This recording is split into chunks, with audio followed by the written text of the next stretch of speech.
we're going to get started over here, just like Prasanna had said, and some are going to be piling in here. I see that we have the chat going over here, and some are chatting back to me. I just wanted to say thank you again for joining.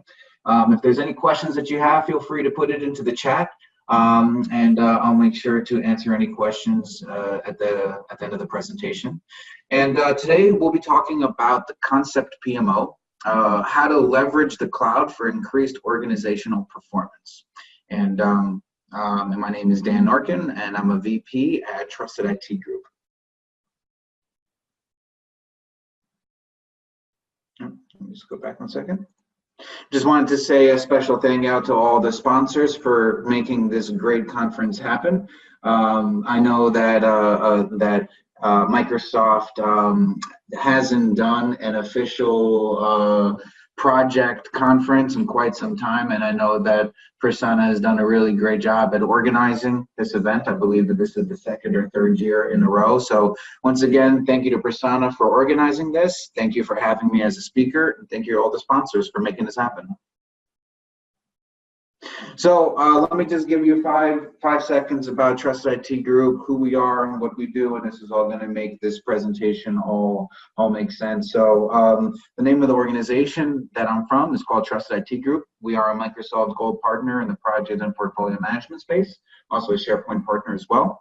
And you can think of us really in these three fashions. One is a thought leader partner that we're doing presentations such as this one. We're presenting at the PMI conferences on a local and a national stage, international as well. And we have a methodology that we like to call Project Management 365. And what we do with Project Management 365 is we take a look at all the possible Microsoft 365 solutions, and we help realize how to drive project and portfolio management capabilities by leveraging this Microsoft 365 stack of products. We're going to get to that next. And then, of course, we have this crawl, walk, run methodology because different organizations, different businesses require different types of solutions and deployments and implementations.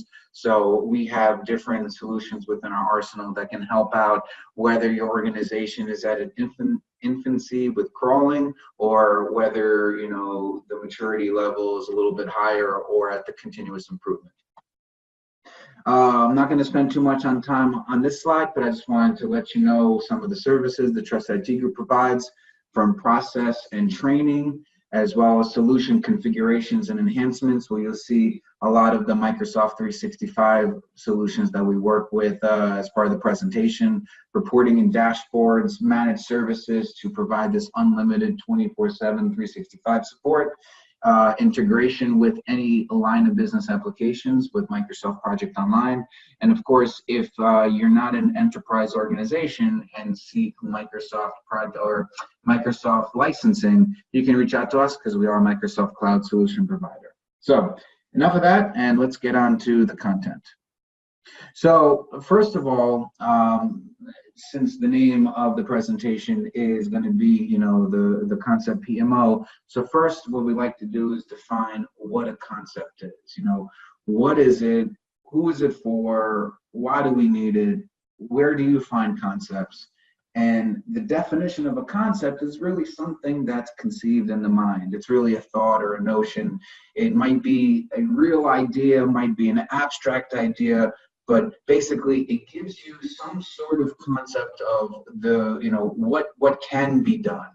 And when we talk about concepts, the one thing that comes to my mind is concept cars, right? So I remember when I was younger, going with my family, going to different car shows and seeing all the different automobiles that have kind of came to the spotlight, where all these manufacturers are showing all of their bells and whistles and all the possibilities with what can be done in this automobile industry.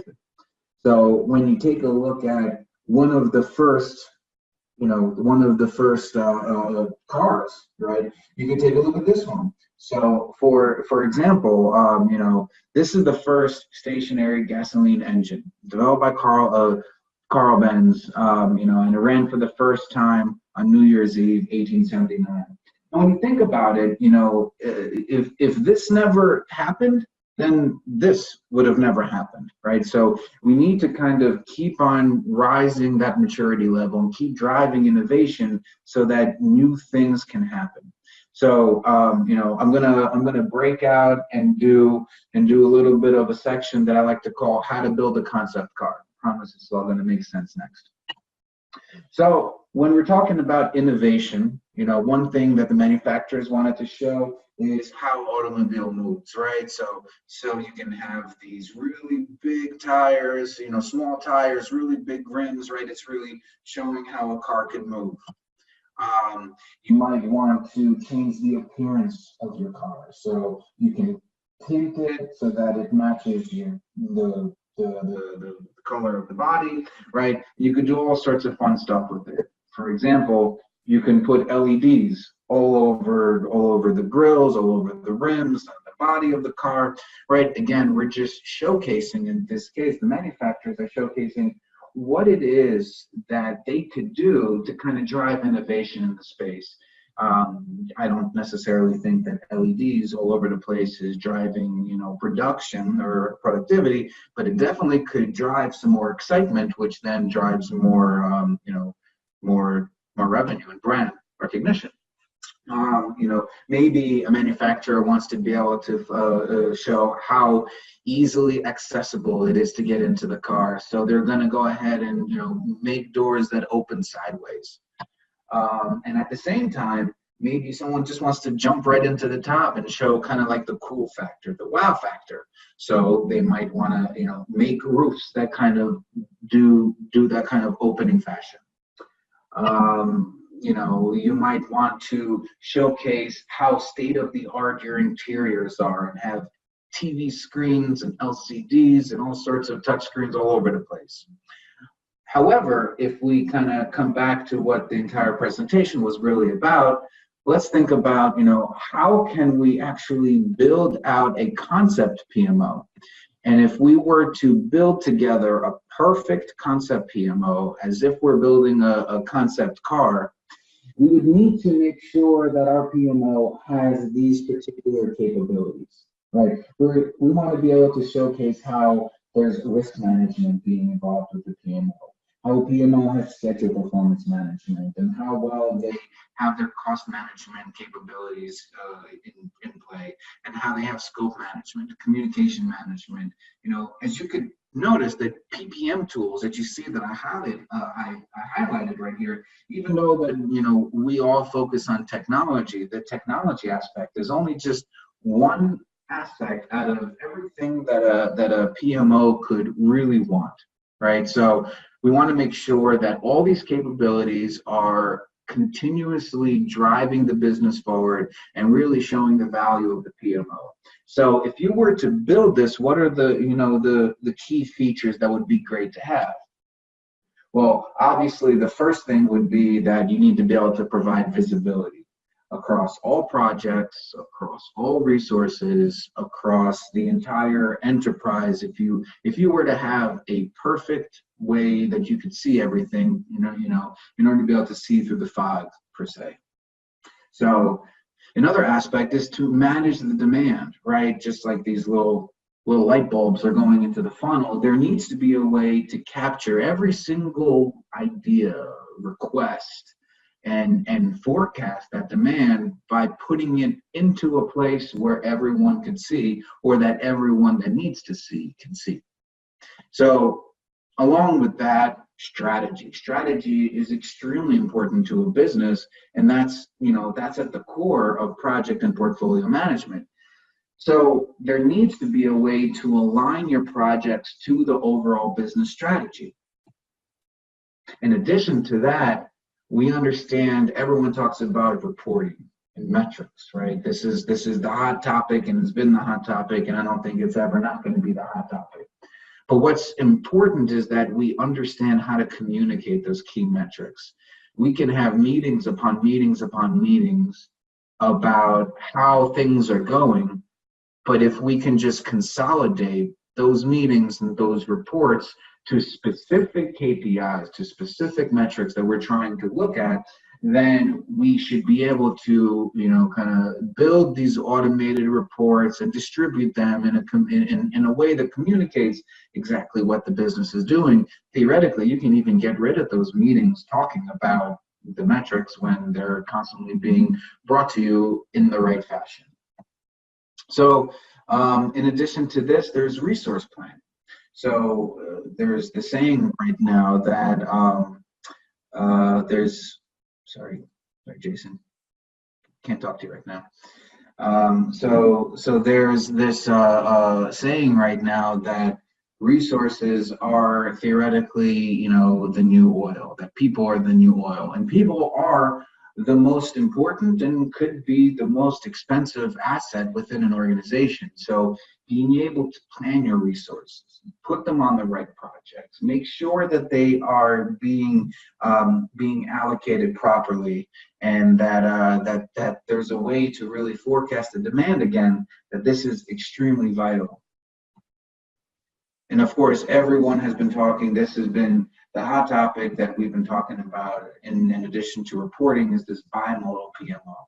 So we know that right now, there's not just one way to deliver projects. Now there's multiple ways to go ahead and deliver projects. So if this is the case, and you're a traditional PMO that had waterfall for quite some time, now these agile teams that think they're so cool, and they're popping up all over the place, and they're standing up all sorts of different agile tools to go and do their work. Now the PMOs need to find a way that they can kind of bring everybody together, so that you could say, you know what, I don't care what tools that you use or where they're being done, but I need to be able to see what the resources are doing, how much time they're spending on this. We need to kind of see this from a holistic view, from a 30,000-foot view. We need to see exactly what's going on. So this creation of this bimodal PMO is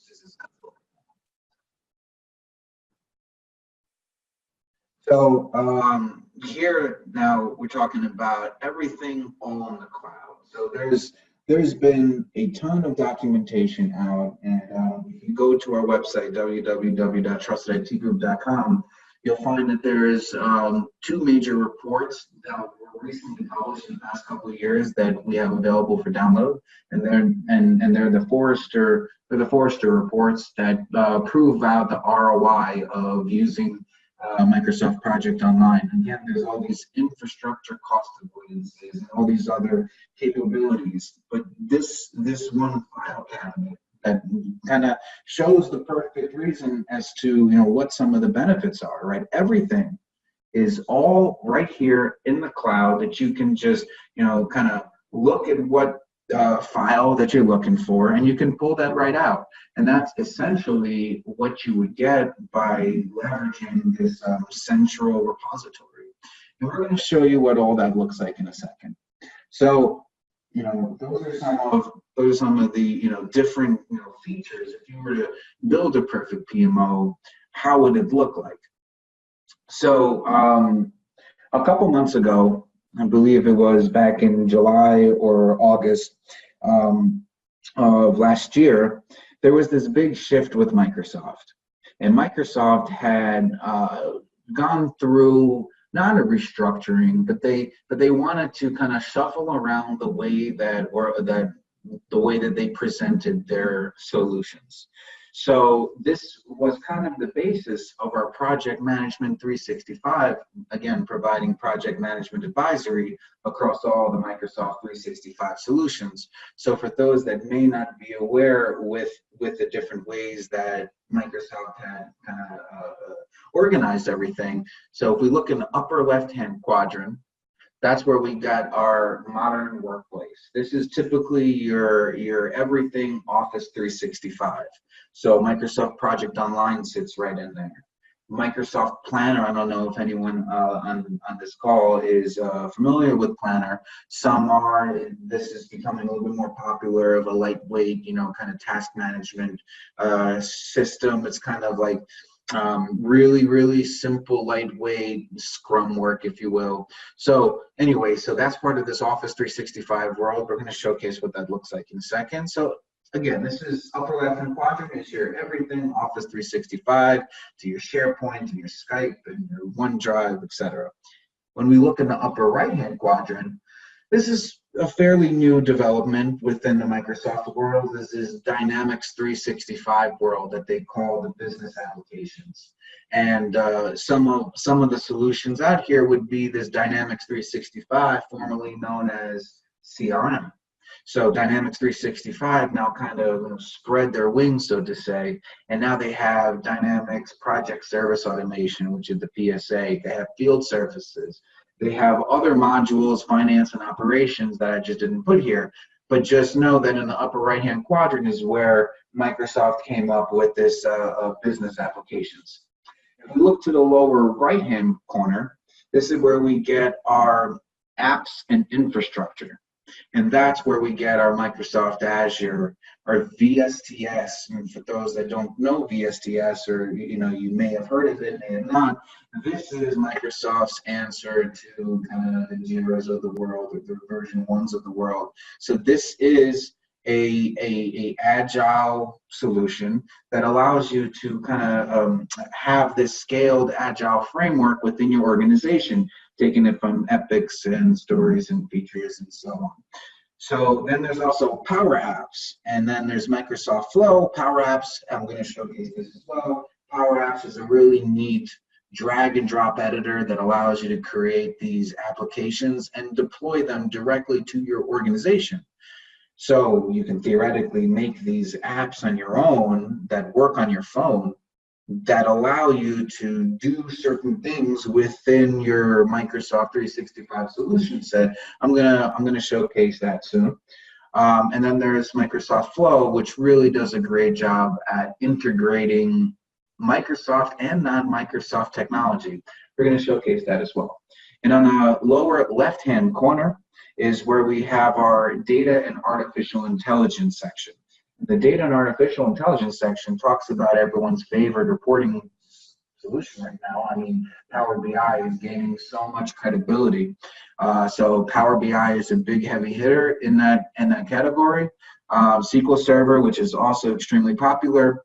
And not too many folks know about this, but then Microsoft also has this Microsoft Azure bot framework, which kind of fits within that artificial intelligence zone.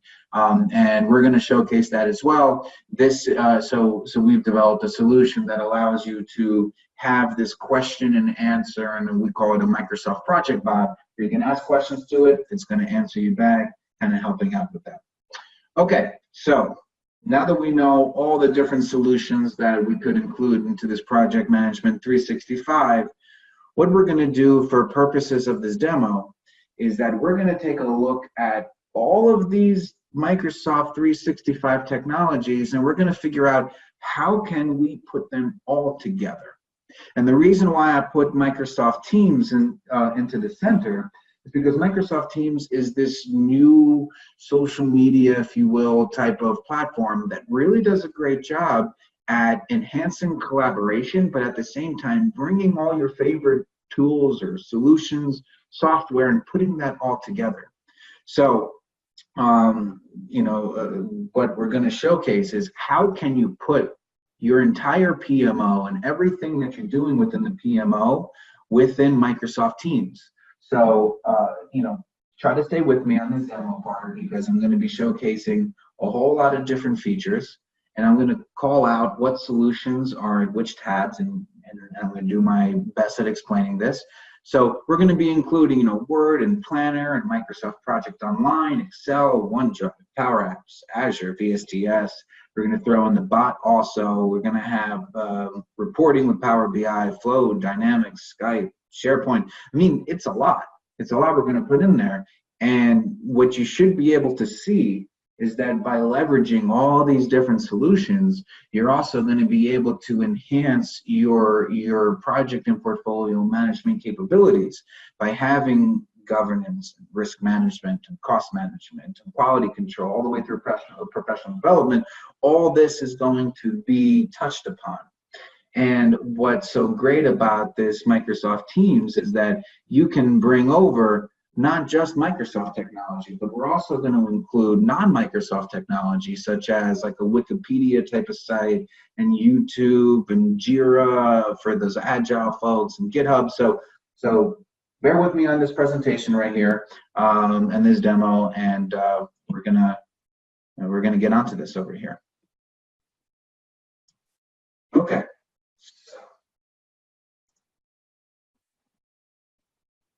I'm going to just load this up. Okay. So right now what I just did is I just loaded up Microsoft Teams. Let me just do a time check right here. Let me make sure that I'm not too far down the path. Okay, so I got about 30 minutes left. All right.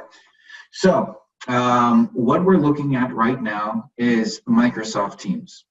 And for those that are not too familiar with Microsoft Teams, there's the cloud version and then there's the desktop version. I wasn't sure for presentation purposes how this was going to work this one, so I'm showing you the desktop version. The same functionality, identical, can be done with the cloud version. Okay, so what I did was we had just named this tab, right? You have these different tabs, and I called this the Concept Project Management Office. And for purposes of this demo, what we did was we took a look at all the different type of user roles within the PMO, loosely speaking, of course, and we created a channel for it. So there's a PMO channel for the, the VPs of PMO, the manager, PMO, director PMO, and then we have resource managers. We have a separate tab for resource managers. We have a separate channel for project managers, but because Agile guys want to be always a little bit different, we gave them their own channel. So now there's Agile team channel as well. We also have Waterfall team members as well. We included another channel for a training center so that you have a place where you know that everyone can go to get training. And then same thing with support. So should you need support, should you be working with a vendor that provides the support, let's include that right here into the channel. And then one thing that I didn't mention is that maybe your business is focused on selling projects, right? So there's really two different types of, well, there's a lot of different types of PMOs, but just in my mind for this presentation, there's basically two types of project teams. There's those that deliver internal projects, maybe like an IT PMO, but then there's also, those type of project teams that close deals and need to deliver on that project, customer-facing projects. And for that, we've included a sales team function as well, and we'll explain what that looks like in a second. Okay, so let's go one by one, and let's see what every one of these includes when we're building our perfect PMO or concept PMO. So again, let me just say this is not the perfect PMO. I'll say this is the concept PMO. All right, so here's on the PMO tab, and let's see what things look like. So let me just say one thing. Let me back up. For those that may not have seen Skype before, seen Microsoft Teams before in the past, I do want to indicate that you see how I'm signed in right here? Because I'm signed in right here, it's using my Office 365 authentication. Because I'm leveraging this one Microsoft ecosystem, whenever I'm signed on to here, and you're going to see that I brought in different solutions, you only see the data that you have permissions to see. So if what I'm showing you, I'm going to show you everything because I'm the admin for all these different solutions that we're going to see. So I'm going to see all projects, I'm going to see all data, I'm going to see all reports. Just remember that you can tailor this based on different permission levels. Okay, so if you are a director of PMO, most likely you're focused on one thing and one thing only, and that's the reporting aspect, right? Because the executive level says, give me the reports. So Microsoft Teams allows you to embed Power BI reports right into here. So let it just connect for a second. It's going to load up this Power BI report, and you can see that this is going to generate a Power BI template report that we have connected to our Project Online environment.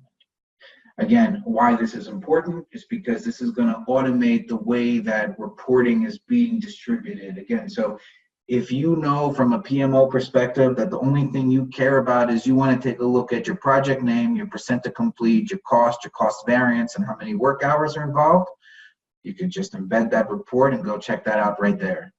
If you particularly wanted to see what's the health of all the projects that are part of the PMO, you could embed a health check report and you'd be able to see, for example, which projects have late starts, which tasks still have generic resources, which tasks have no effort, which projects have issues and risks, and so on and so forth. So again, the key is being able to provide the right communication for your KPIs in a way that everyone knows where they are, they know where to get it, and all the data is accurate. So here's how to embed Power BI reports.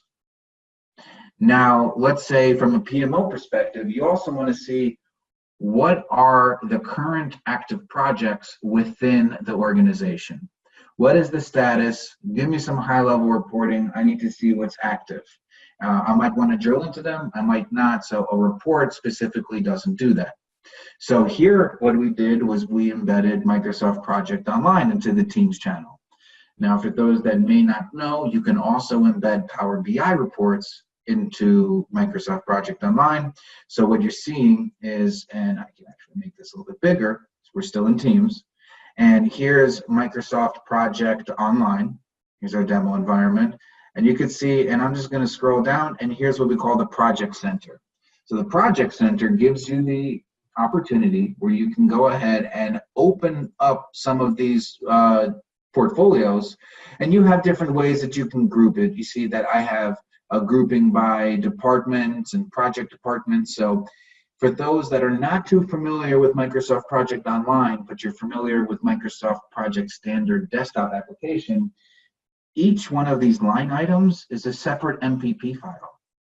So each one of these contain a schedule with tasks, resources, so on and so forth. But what's so great about this Project Center is that you get this high-level overview of what's going on within your PMO. Maybe you wanted to take a look at, we can go and switch the view. And instead of that, maybe we wanted to see the projects in our project lifecycle. So which projects are currently in the create phase? Which projects are in the select phase? Which projects are in the close phase, etc. So again, being able to have this central repository of all your project data really gives you the opportunity where you can see everything all in one view, and it makes reporting that much simpler. All right, so let me get out of this full screen. Now, we were talking about project requests. So what's interesting about the project request is that here we've embedded SharePoint. So with SharePoint, you can have a project intake form feed that request form. So theoretically, you would have the SharePoint list of all of your project requests. And you'd be able to see, if we scroll over a little bit, which ones are approved, which ones are draft, so on and so forth. And maybe there's other information that's important in your project request, such as project description, investment need. What else do we have here? Key assumptions, impact of not proceeding, target start date, so on and so forth. So again, having the central repository so you can collect all of your project data. So far, just to give you a recap, we've included Power BI, Microsoft Project Online, SharePoint, and let's actually get back to Project Online for a second. So now what I'm going to talk about is the strategy component. So what Microsoft Project Online allows you to do